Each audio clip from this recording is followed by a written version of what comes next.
ಅದಕ್ಕೆ ಆಧ್ಯಾತ್ಮದಲ್ಲಿ ಒಂದು ಗುರುಗಳು ಹೇಳ್ತಾರೆ, ಈ ಬೆಳಿಬೇಕಾದ್ರೆ ಈ ಜೋಳ ಭತ್ತ ರಾಗಿ ನಕ್ಕಂತ ಬೆಳಿತೈತೆ ಅಂತೆ, ತೂಗಾಡ್ಸ್ಕೊಂಡು ಮೈ ತೂಗಾಡ್ಸ್ಕೊಂಡು ಆನಂದವಾಗಿ. ಪರಮಾತ್ಮ ನನಗೆ ಮಳೆ ಕೊಟ್ಟಿದ್ಯಾ, ಮತ್ತು ಎಲ್ಲ ಗೊಬ್ಬರ ಹಾಕಿದ್ದಾರೆ ರೈತರು, ನಾನು ಚೆನ್ನಾಗಿ ಬೆಳೆಸು, ಎತ್ತರಕ್ಕೆ ಬೆಳೆಸು, ನನ್ನ ಮೈ ತುಂಬ ಕಾಳು ಕೊಡು, ನಾನು ಮಾನವ ಜನ್ಮ ಶ್ರೇಷ್ಠ ಜನ್ಮ ಅಂತ ಹೇಳ್ತೀಯಾ, ಅವನಿಗೆ ನಿನಗೆ ಮೋಕ್ಷ ಯಾವಾಗಂತ ಕೇಳಿದ್ರೆ ನೀನು ಮಾನವನ ಜನ್ಮನ ಹೊಟ್ಟೆಲಿ ಹೋಗಿ ತೃಪ್ತಿ ಊಟ ಮಾಡಿದಿ ಪರಮಾತ್ಮ ಅನ್ನದಾತ ಸುಖೀಭವ ಅಂದಾಗೆ ನಿನಗೆ ಮೋಕ್ಷ ಅಂತ ಹೇಳಿದಂತೆ ಪರಮಾತ್ಮ.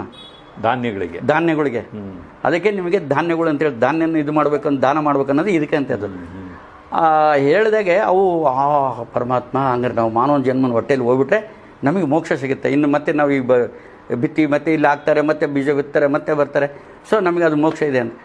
ಅವಾಗ ಅವೆಲ್ಲ ನಕ್ಕಂತ ಬಂದು ಬೆಳೆದು ಮನೆಗೆ ಬಂದು ಚೀಲದಲ್ಲಿ ಕುಂತ್ಕೊಂಡಿದ್ದು, ನಾವೆಲ್ಲ ಬಂದ್ಬಿಟ್ಟಿವಿ, ರೈತರ ಮನೆಗೆ ಬಂದ್ಬಿಟ್ಟಿದ್ವಿ, ಇನ್ನೇನು ಊಟ ಮಾಡ್ತಾರೆ ಇವತ್ತ ನಾಳೆ ಅಂತೇಳಿ ನಮ್ಮ ಮುಂದೆ ಬಂದವರು ಹೋದ್ರು, ನಾವು ಹಿಂದಿದ್ವಿ ಅನ್ಕೊಂಡು ನಕ್ಕಂತ ಮಾತಾಡ್ಕೊಂತ ಇರ್ತೇವಂತೆ. ಸರಿ ಒಂದು ದಿವಸ ಅಡುಗೆ ಮಾಡ್ತಾ ಇದ್ರು ಅಂತ ತಕ್ಕ ಕುದೀತಿದ್ವು ಅಂತ ಸೌಂಡ್ ಮಾಡ್ಕೊಂಡು, ಅಂದ್ರೆ ಅವು ಖುಷಿ ಅಂತೆ, ಹಬ್ಬ ಇನ್ನೇನು ಆಯ್ತು ಇವತ್ತು ನಾವು ಮೋಕ್ಷ ಸಿಗುತ್ತೆ ಅಂತೇಳಿ ಬಂದು ತಂದರು, ಬಡಿಸಿದ್ರು, ಊಟ ಮಾಡಿದ್ರು, ಎಲ್ಲ ಖುಷಿ, ಎಲ್ಲವೂ ಅವು ಆನಂದವಾಗಿ.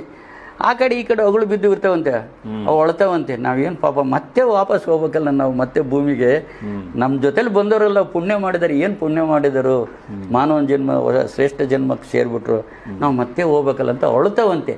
ಅದಕ್ಕೆ ಒಂದು ಅಗಳನ್ನು ನೀನು ಅಳಿಸ್ಬೇಡ, ಒಂದು ಅಗಳು ಬಿಡ್ದಂಗೆ ಕೆಳಗಡೆ ಬಿದ್ದು ತಗೊಂಡು ಊಟ ಮಾಡಂತ ಹಿರಿಯರು ಹೇಳಿದಾರೆ ಅಂತ ಹೇಳಿದ್ರು ಸರ್. ಎಂಥ ಸುಂದರವಾದ ಕಥೆ. ಏನು ಸರ್, ನಾನು ಮೊದಲನೇ ಬಾರಿ ಕೇಳ್ತಾ ಇರೋದು ಈ ಕಥೆನ. ಹೌದು ಹೌದು, ನಿಜವಾಗ್ಲೂ ಹೃದಯಕ್ಕೆ ತಟ್ಟುವಂಥ ಕಥೆ.